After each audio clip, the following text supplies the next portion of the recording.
দক্ষিণেশ্বরে শ্রীরামকৃষ্ণের কাছে অনেক ফল মিষ্টি আসত, আর ঠাকুর সেগুলি নহবতে শ্রী শ্রী মায়ের কাছে পাঠিয়ে দিতেন।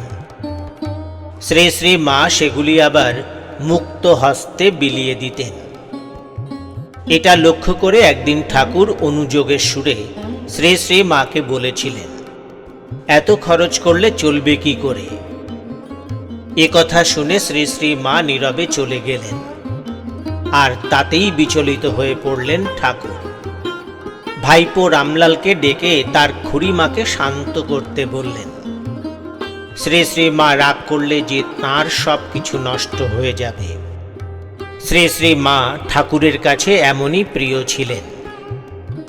গৌরীমা বলেছেন, ঠাকুর এবং শ্রী শ্রী মা 50 হাত দূরে থেকেও কখনো কখনো 6 মাসেও তাদের দেখা হতো না, তবু তাদের দুজনের খুব ভাব ছিল।